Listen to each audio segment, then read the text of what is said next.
सोचिए आप सुबह सुबह बड़े खुश मूड के साथ सोकर उठे।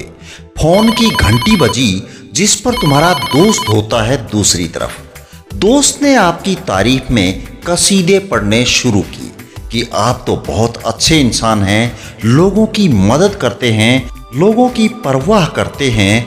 ऐसे दोस्त को पाकर मैं अपने आप पर गर्व महसूस करता हूँ। ये सब सुनकर आपको कैसा लगेगा? जाहिर सी बात है, बहुत अच्छा। अगले ही दिन उसी वक्त फिर से फोन घनघनाता है। दूसरी तरफ वही दोस्त होता है और बिना फाउंडेशन बनाए ही सीधे लताड़ लगानी शुरू कर देता है। और अंत में आप तो बड़े ही घटिया इंसान हो, आपसे दोस्ती करके मैं पछता रहा हूं, ये कहकर फोन रख देता है। आज कैसा लगेगा? बहुत बुरा, इसमें कोई शक नहीं है। एलिनोर रूजवेल्ट कहते हैं कि कोई भी इंसान आपकी इजाज़त के बिना और छोटा महसूस नहीं करा सकता। पहले दिन जब आपको अच्छा आदमी बताया तो आपको अच्छा लगा, आप खुश हो गए। दूसरे दिन उसी आदमी ने आपको बुरा बताया तो आपको बुरा लगा और आप दुखी हो गए। अब जरा सोच के देखिए आपने अपने लिए क्या किया। यदि आपको खुश होना है तो, दुखी होना है तो, सब कुछ तो दूसरा ही कर रहा है। यानी आप बिल्कुल उस खिलौने की तरह काम कर रहे हैं जो उसमें भरी जाने वाली चाबी पर निर्भर करता है। इसको यदि गहराई से सोचते हैं तो आपकी जिंदगी को कौन कंट्रोल कर रहा है? बेशक वो आदमी। क्या आप ऐसा ही जीवन गुजारना चाहते हैं? ये बाहरी दबाव कहलाता है।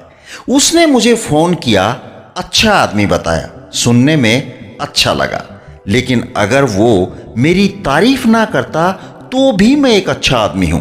अगले दिन उसने मेरी बुराई की, सुनने में बुरा तो जरूर लगा, परंतु सिर्फ उसके कहने भर से ही मैं बुरा आदमी नहीं बन जाऊंगा। वो मुझे छोटेपन का एहसास नहीं करा सकते, क्योंकि मैं अब भी एक अच्छा इंसान हूं। जब लोग ये कहते हैं कि कोई मुझे नाराज करता है तो यहाँ पर बाहरी कंट्रोल है, लेकिन जब वे ये कहते हैं कि मैं तुमसे नाराज हूं तो यहाँ पर कंट्रोल अंदरूनी है। इसी अंदरूनी और बाहरी कंट्रोल को शिव खेड़ा जी ने एक कहानी के जरिए बहुत ही अच्छी तरह से समझाया है। एक बार एक साधु महात्मा को एक राहगीर ने बेवजह गालियां देनी शुरू कर दी, लेकिन साधु उन अपशब्दों को तब तक सुनता रहा जब तक राहगीर बोलते बोलते थक नहीं गया। उसके शांत होने के बाद साधु ने विनम्र स्वभाव से राहगीर को पूछा कि यदि तुम्हें कोई कुछ चीज देता है और तुम उस चीज को नहीं लेते हैं तो वो किसके पास रह जाएगी? राहगीर ने जवाब दिया, देने वाले के पास। साधु ने जवाब दिया, तो मैं तुम्हारे इन अपशब्दों को लेने से इनकार करता हूं। राहगीर हक्का भक्का रह गया और साधु अपने रास्ते चलता बना। ये उस साधु का खुद पर अंदरूनी कंट्रोल था। जब तक हम दूसरों को दोष देते रहेंगे, समस्या ज्यों की त्यों खड़ी रहेगी। इसलिए अपने व्यवहार की जिम्मेदारी खुद लेना शुरू कर दीजिए, क्योंकि बदलाव इसी से आएगा। अपने आप से सवाल पूछिए, मैं निराश क्यों हूं? मुझे गुस्सा क्यों आया? या फिर मैं दुखी क्यों हूं? जब आप खुद से ये सवाल करेंगे तो उपाय अपने आप सूझने लग जाते हैं। अगर आप लोगों से सवाल करें और पूछें कि उनको खुशी किस चीज से मिलती है, तो वो जवाब में धन दौलत, ऐशो आराम और अय्यासी जैसी ऐसी चीजों के नाम बताएंगे कि आप सुनकर हैरान हो जाएंगे। लेकिन हमें ये पता होना चाहिए कि असली खुशी पाने में नहीं बल्कि बनने में होती है। ये कोई जरूरी नहीं है कि ये सब कुछ पाने के बाद भी इंसान खुश रहेगा, और इसका उल्टा भी इतना ही सच है, क्योंकि खुशी तो अंदरूनी होती है। खुशी तो उस तितली की तरह होती है जिसके पीछे जितना दौड़ोगे उतना ही आगे उड़ जाती है। हाँ, यदि आप चुपचाप खड़े हो जाएंगे तो हो सकता है कुछ ही पलों में ये आपके कंधों पर आकर बैठ जाए। दोस्तों, जीवन में अनुशासन बहुत जरूरी है।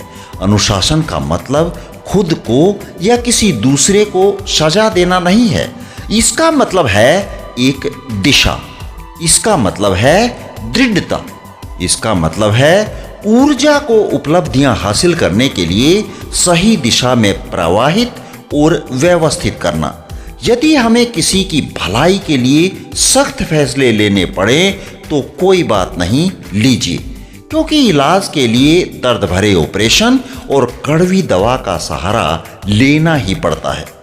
एक मादा जिराफ अपने बच्चे को खड़े खड़े जन्म देती है और बच्चा नरम कोख से कठोर जमीन पर आकर गिरता है। जन्म के कुछ देर बाद ही वो अपने बच्चे को पीछे से एक जोरदार ठोकर मारती है। इससे बच्चा खड़ा तो हो जाता है, लेकिन उसके पांव उसका वजन नहीं संभाल पाते और लड़खड़ाकर फिर से गिर जाता है। अब माँ जिराफ फिर से एक जोरदार ठोकर मारती है। बच्चा फिर से खड़ा होकर चलने की कोशिश करता है, लेकिन इस बार भी लड़खड़ाकर गिर जाता है। लेकिन माता जिराफ उसे तब तक ठोकर मारती रहती है जब तक वो बच्चा जिराफ अपने पांव पर चलना शुरू नहीं कर देता है। लेकिन ऐसा क्यों? क्योंकि जंगल में चारों तरफ मांसभक्षी जानवर होते हैं और यदि वो मादा जिराफ ऐसा नहीं करेगी तो ये उसे मारकर खा जाएंगे। अब मेरा आपसे एक सवाल है कि क्या वो माँ अपने बच्चे से प्यार नहीं करती है? बिल्कुल करती है। इस कहानी को बताने का मतलब सिर्फ यही है कि अच्छे माँ बाप को हमेशा अपने बच्चों पर अनुशासन रखना चाहिए, भले ही वो उनसे नाराज हो जाए।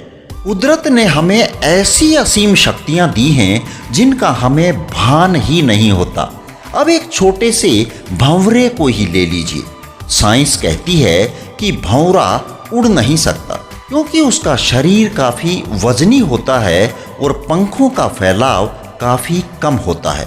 सही बात है, उड़ान के नियमों के अनुसार तो वो उड़ ही नहीं सकता, लेकिन भंवरे को तो इस बात का ज्ञान ही नहीं है। वो तो बस अपनी ही धुन में उड़ता रहता है।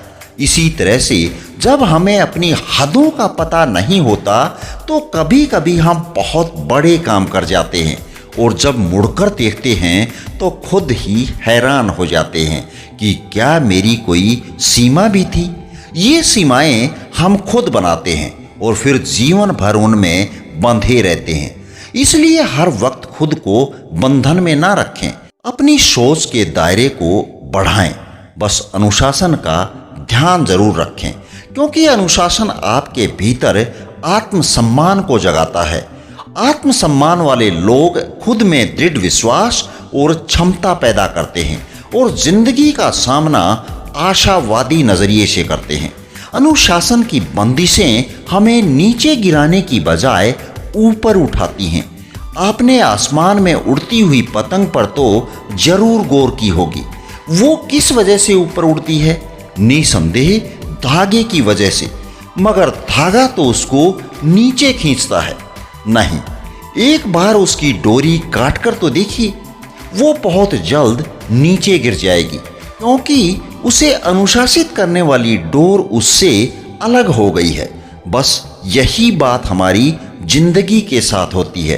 अनुशासन हमें आगे बढ़ने में मदद करता है। कई बार हम जिन चीजों के बारे में सोचते हैं कि वे हमें नीचे धकेल रही हैं, वास्तव में वे हमें ऊपर उठने में मदद दे रही होती हैं।